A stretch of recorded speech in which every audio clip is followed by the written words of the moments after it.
Welcome to Brother Miller's Notes. Thank you so much for being a part of my day today as we study 1 Corinthians chapter 1 through 7. I love the book of 1 Corinthians. And I also appreciate, I got a few emails last week or two, and I also appreciate it when people just express and say thanks. It means a lot to me. Just wanted to let you know that.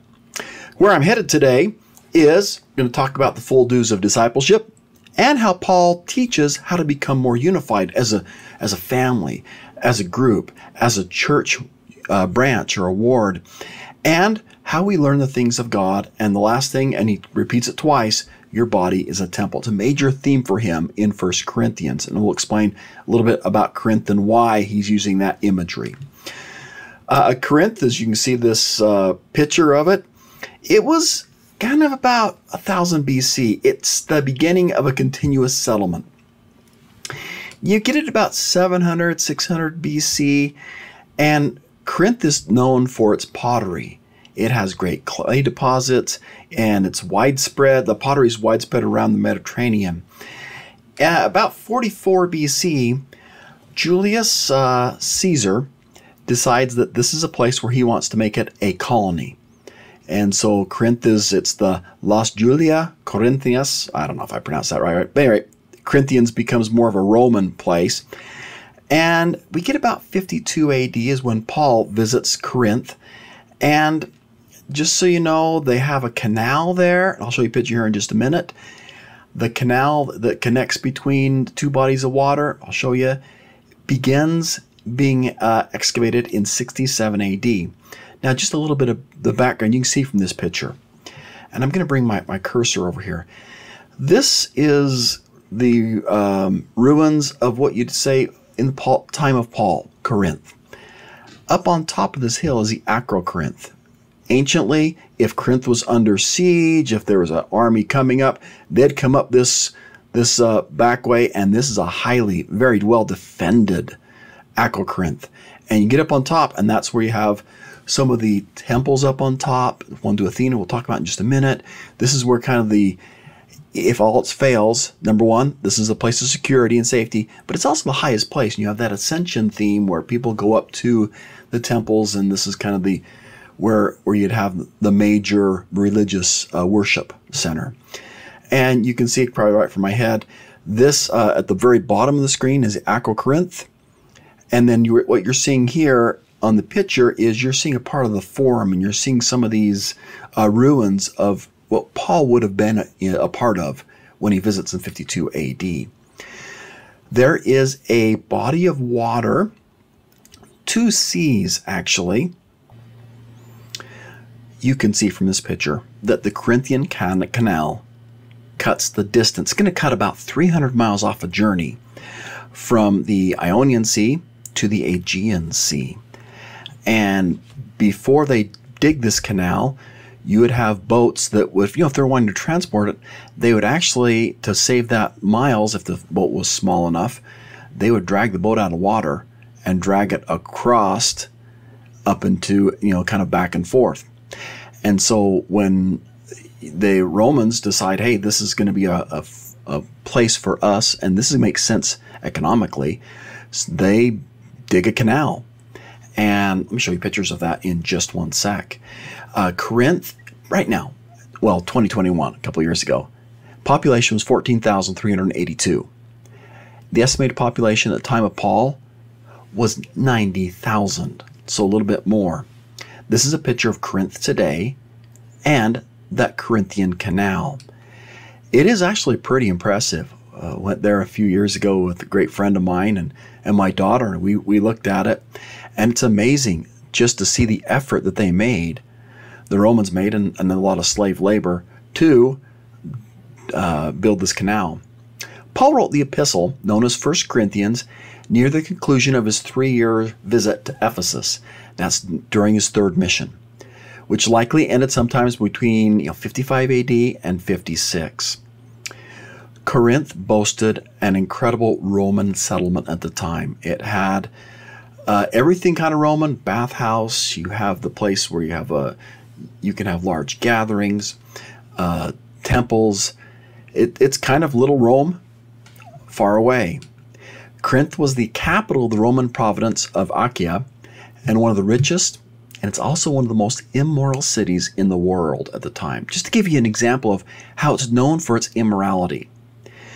There was the ancient geographer, Strabo. He talked about the temple of the Aphrodite on the Acrocorinth. That's the top, right? The high hill overlooking the lower city.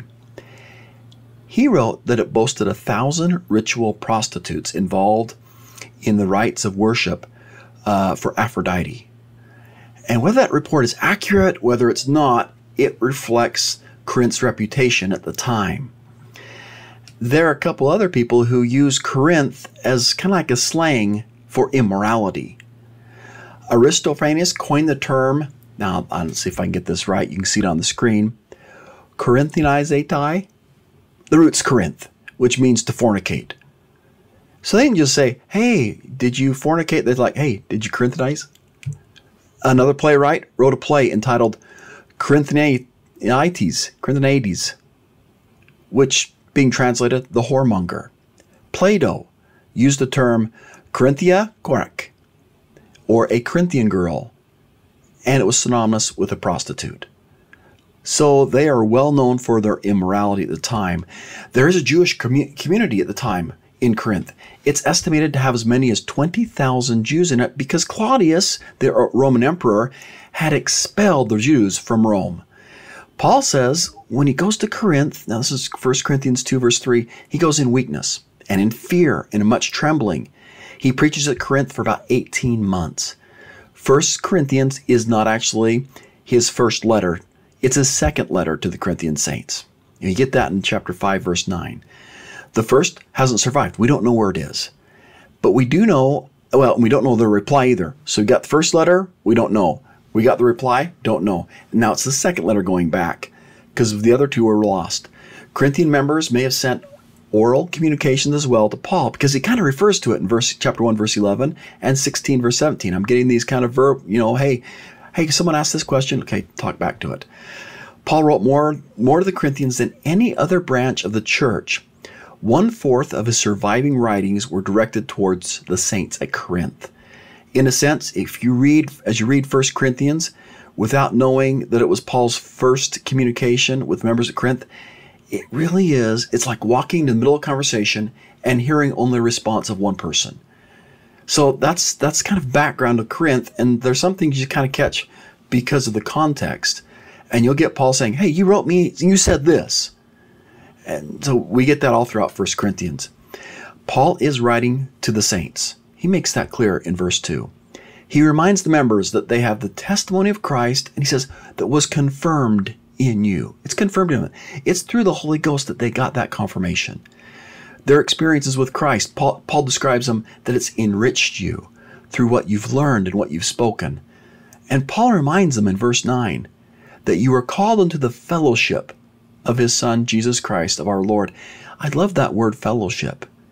Whether it's a movie or a book or whatever, that fellowship for me has connotations of you've been called as a group to be set aside for a purpose, and there's going to be adversary. You're going to have your challenges. You have your little quest, but you're there to help each other through your quest in this fellowship. I just love that full verse. God is faithful, by whom you were called unto the fellowship of his Son, Jesus Christ, our Lord. And I love Elder Maxwell's just kind of thoughts on fellowship. He said, a slothful heart will not do, and neither will a resentful heart. So being admitted fully to the fellowship of his sufferings requires the full dues of discipleship. There is that fellowship we have with Christ, and we do have to put on that. We have to pay the price of discipleship for Christ to be a part of that fellowship. I just love that phrase, the full duties of discipleship. Now, Corinth has problems. There is a lack of unity in Corinth. And there's also, Corinth is feeling this effect of Hellenization, feeling this effect of, hey, we can find out the things of God through the philosophies of the world, through what other people teach. We'll apply that, and that's how we learn God and come closer to God. And obviously, there is immorality all around. The saints of Corinth are surrounded with a society that worships sex and that's part of Aphrodites. So just his first concern is he approaches the saints and say, you guys aren't unified. And he's going to teach, here's how you can become more unified. And so that's maybe the first question you ask in a group if you're teaching Corinthians is, hey, how do you help a group? How do you help a ward? How do you help a family become more unified? And you list a bunch of things up on the board. Here's some of the Paul's suggestions.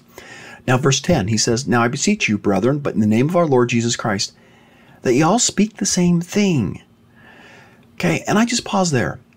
By verse 10, he's referring to Jesus Christ. It's the 10th reference. By verse 10, he's referred to Jesus Christ. I love right there the symbolism of the 10th reference. 10 is symbolic for the whole of a complete unit existing within a greater whole. If you want unity in your fellowship, you focus on Christ. And he will make you complete.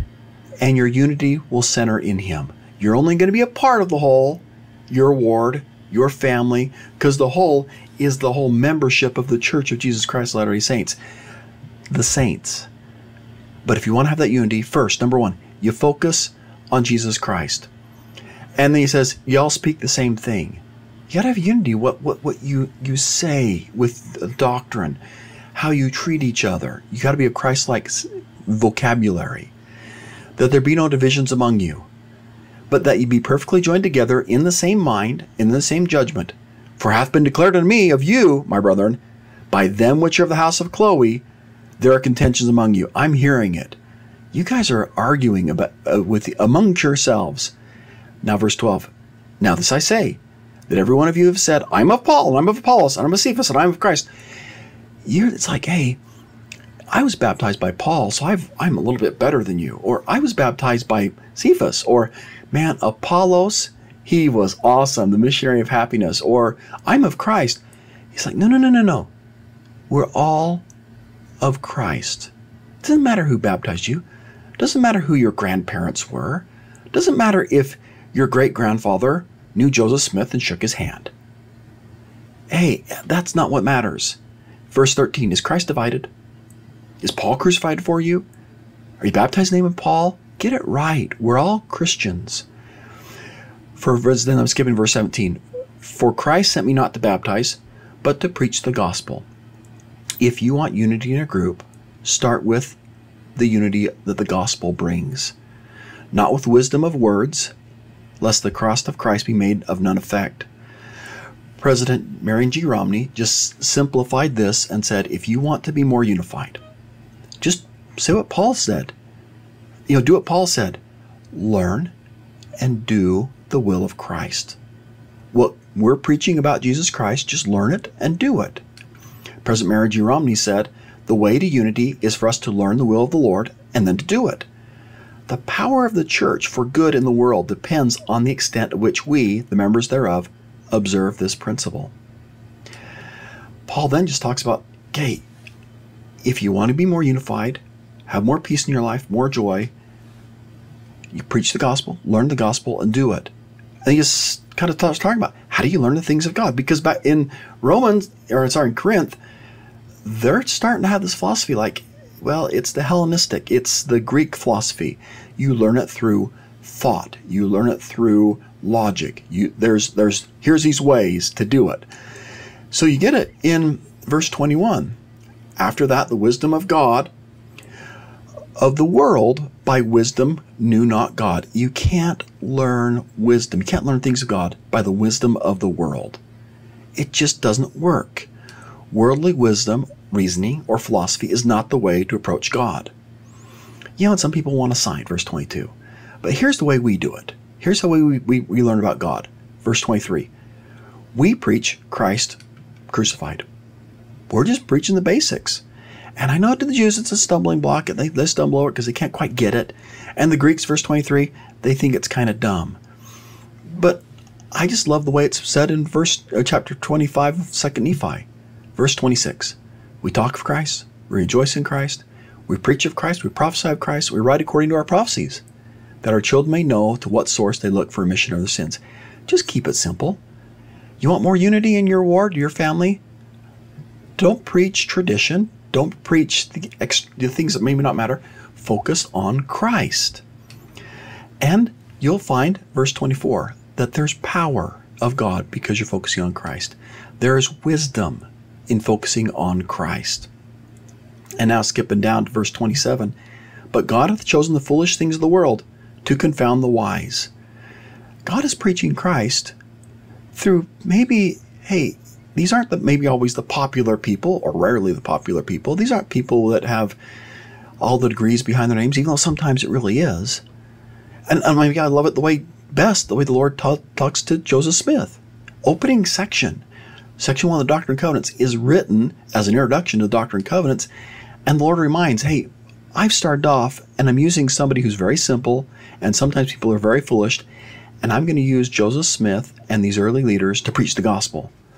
So section 1 of Doctrine and Covenants, verse 17. Wherefore I, the Lord, knowing the calamity which should come upon the inhabitants of the earth, called upon my servant Joseph Smith, Jr., and spake unto him from heaven, given commandments, and also gave commandments to others, that they should proclaim these things in the world. And all this, that it might be fulfilled, which was written by the prophets, the weak things. And I'm thinking, okay, but what are the weak things? Well, Joseph Smith, Jr., and the others who were given the commandments. Did they have weaknesses? Yeah, but God called them to do a work. So the weak things of the world shall come forth and break down the mighty and strong ones, that man should not counsel his fellow men, neither trust in the arm of flesh. And I love it the way President Boyd K. Packer, now he just gives this story of being on an airplane one day and a conversation he has that teaches, here's how you learn and teach the things of the Spirit, the things of God. I sat on the plane next to a professional atheist, or professed atheist, who pressed his belief in God so urgently that I bore my testimony to him. You're wrong, I said. There is a God. I know he lives. He protested, you don't know. Nobody knows that. You can't know that. When I would not yield, the atheist, who was an attorney, asked perhaps the ultimate question on the subject of testimony. All right, he said in a sneering, condescending way. You say you know. Tell me how you know. When I attempted to answer, even though I held advanced academic degrees, I was helpless to communicate. When I used the words spirit and witness, the atheist responded, I don't know what you're talking about. The words prayer, discernment, and faith were equally meaningless to him. You see, he said, you don't really know. If you did, you'd be able to tell me how you know. I was at a loss what to do. Such an idea came to my mind, and I said to the atheist, let me ask you if you know what salt tastes like. Well, of course I do, was his reply. When did you last taste salt? I just had dinner on the plane. You said you think you know what salt tastes like, I said. He insisted, I know what salt tastes like as well as I know anything. If I gave you a cup of salt and a cup of sugar and let you taste them both, could you tell me the salt from the sugar? Now you're being juvenile, was his reply. Of course I could taste the difference. I know what salt tastes like. It's an everyday experience. I know as well as I know anything. Then I said, assuming that I've never tasted salt, explain to me just what salt tastes like. After some thought, he ventured, well, it's not sweet, and it's not sour. You've told me what it isn't, not what it is. After several attempts, of course, he could not do it. He could not convey in the words alone so ordinary experience as tasting salt. I bore testimony to him once again and said, I know there is a God. You ridiculed that testimony and said, if I did know, I'd be able to tell you exactly how I know. My friend, spiritually speaking, I have tasted salt. I am no more able to convey to you in words how this knowledge has come than you can tell me what salt tastes like. But I say to you again, there is a God. He does live. And just because you don't know, don't try to tell me that I don't know, for I do. Now that's probably one of the just great quotes from President Boyd K. Packer. For Paul, in chapter 2 of 1 Corinthians, he says it eloquently, as it has been written, eye hath not seen, nor ear heard, neither hath entered into the heart of man the things which God hath prepared for them that love him. But God revealeth them unto us by his Spirit. For the Spirit searcheth all things, yea, the deep things of God. And Elder Richard G. Scott has talked about learning those things by the Spirit. He said this, you can learn vitally important things by what you hear and see, and even more, by what you feel. as prompted by the Holy Ghost. Many individuals limit their learning primarily to what they hear or read. Be wise. Develop the skill of also learning what you see, and particularly by what the Holy Ghost prompts you to feel. Consciously and consistency, seek to learn what you feel. Your capacity to do so will expand through repeated practice. Significant faith and effort are required to learn by what you feel from the Spirit. Ask in faith for such help. Live to be worthy of such guidance. And President Dallin H. Oaks has talked about, okay, when you're seeking truth, maybe through the Spirit and seeking truth through the methods of science, well, there's a difference.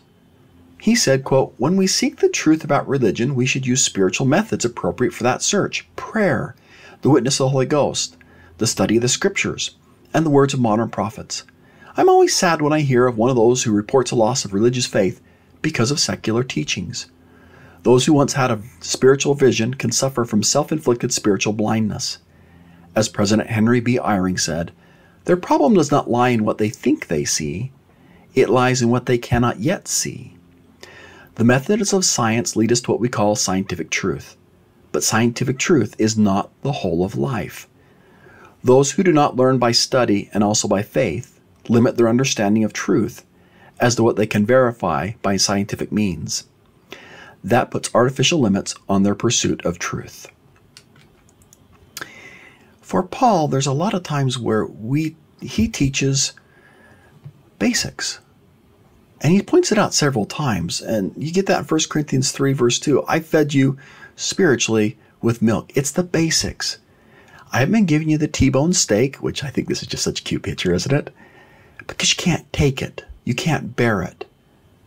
But I'm feeding you with milk, and I want you to understand these basic truths of the gospel. And he just adds a few things. As a part of the labor of the gospel, sometimes people are planting seeds. Sometimes people are part of that, hey, let's let you spiritually grow. And some people, are part of the harvest. This is applicable in a mission. This is applicable in a ward. I think this is applicable at Judgment Day. Chapter 3, verse 6. I've planted, Apollos water, but God gave the increase. It doesn't matter who plants the seed of faith or who's there to maybe make sure and cultivate it and keep the weeds out. In the end, we increase, whether it's 100-fold or 60-fold or 40-fold or 5-fold, because God's helping us with that. So everyone verse 8, that plants and everyone that waters, we are all working together. And every man and woman will receive their own reward according to their own labor. And then he just adds this, know ye not, just chapter 3, verse 16, that ye are the temple of God. He is in a city that has temples erected to different deities. And for them, that's a place of worship.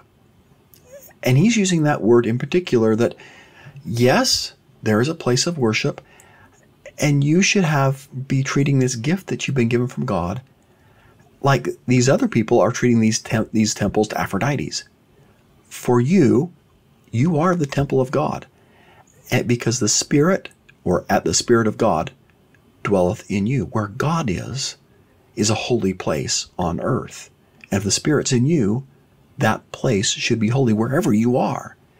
Verse 17, if any man defile the temple of God, him shall God destroy, for the temple of God is holy, which temple ye are. And if I'm teaching this, I would probably just say, here's a great cross-reference, just open up to the Strength Youth pamphlet. And here's a couple quotes. Now this is, I don't read the whole, don't have a whole quote up here for you, but just 2 paragraphs. Your body is in the image of God, the most glorious, majestic being in the universe. The Scriptures compare our bodies to a holy temple, a place where the Spirit can dwell. Of course, your body's not perfect now, but the experiences you're having with your body can help you prepare to receive one day a perfect, resurrected, glorified body. Treat your body and others' bodies with respect. As you make decisions about your clothing, hairstyle, and appearance, by the way, hairstyle, if you have hair, well, now, that's true. I got 2, and I could grow them out, and you still wouldn't see them. Okay, as you make decisions about your clothing, hairstyle, and appearance, ask yourself, am I honoring my body? as a sacred gift from God? Heavenly Father wants to see each other for who we really are. Not just physical bodies, but as beloved children with divine destiny. Avoid styles that emphasize or draw inappropriate attention to your physical body instead of who you are as a child of God with an eternal future. Let moral cleanliness and love for God guide your choices. Seek counsel from your parents. And I just add a personal kind of Brother Miller note. Sometimes we get too caught up in what we wear and others wear. My wife took her sister and family to a temple open house. And they weren't all, it was kind of a last minute decision, and the family was visiting from out of town, and they went as they were, and everyone just greeted them. We're just so happy you're here. I think that's maybe sometimes how we should make sure and greet. Someone comes into the chapel and they're in jeans. I'm glad you're here. Thanks for being with us to worship on a Sunday. I love you. And at any rate, so there's my Brother Miller note on that. Now, back to the Corinth had a reputation of being one of the most grossly immoral cities in the world. Because Aphrodite, she has this festival, part of the religious things where, they have ritualistic prostitutes. And they have celebrations, and it's celebrated all over Greece, but particularly at Athens and Corinth. At the temple of Aphrodite, on the summit at the top of the Corinth, intercourse with her priestesses was considered a method of worshiping this goddess. And so you have this society that's plagued with sexual immorality. And the saints in Corinth have let that seep into the church. And chapter 5, verse 1, it's reported commonly, not just here and there, but commonly, there is fornication among you. 9 of Paul's 14 letters contain direct instruction about sexual morality. Fornication is derived from the Greek word porneia, which means any illicit or extramarital sexual relations. And he gives some advice about people who commit fornication, sexual relations that are among them. And maybe it's a little bit of a comparison, but he has a purpose in doing it. If you have a group of apples and you have one that's kind of a bad apple, what effect does the rotten apple have on the other apples? For Paul, he says, I wrote unto you an epistle. Now this would be, we'd call it the pre-1 Corinthians, but the earlier Corinthians, for the letter we've lost, not to company with fornicators. I think, wait, why? One reason that I love that Elder Maxwell gives, because I think maybe this is a reason for me. Do not company with fornicators, not because you're too good for them, but as C.S. Lewis wrote, because you're not good enough. Remember that bad situations can wear down even those good people. Joseph had both good sense and good legs in fleeing from Potiphar's wife. I think with Elder Maxwell and with Paul, the idea is, hey, don't be putting yourself in situations where bad things can happen. Stay in situations where you can keep the Holy Ghost with you. Remember, you're a temple of God. Because if you hang around people who are immoral, there's a danger. Okay, maybe you will remain firm and good, but maybe that's going to affect you. Elder Holland added this note in just his wonderful talk about personal purity. He said, flee fornication, quoting Paul. Paul cries, and flee anything like unto it, the Doctrine and Covenants adds. Why? Well, for one reason, because of the incalculable suffering in both body and spirit endured by the Savior of the world so that we could flee. We owe him something for that. Indeed, we owe him everything for that. In sexual transgression, the soul is at stake, the body and the spirit. Secondly, human intimacy is reserved for a married couple because it is the ultimate symbol of total union, a totality and union ordained and defined by God. Thirdly, may I say that physical intimacy is not only a symbolic union between a husband and a wife, the very uniting of their souls, but is also symbolic of a shared relationship between them and their Father in heaven. Now, I know I just took little snippets from that classic talk of his, but there's reference in the notes. This will all be up on mybrothermiller.org, And I'd encourage you to reread that talk. It's just brilliant. So we had that theme of you're a temple of God in 1 Corinthians 3, 16 and 17. And kind of at the end of our reading that we have for this week, he repeats that phrase. Chapter 6, verses 19 and 20. What? Know ye not that your body is the temple of God, which is in you, which ye have of God, and ye are not your own? Ye are bought with a price.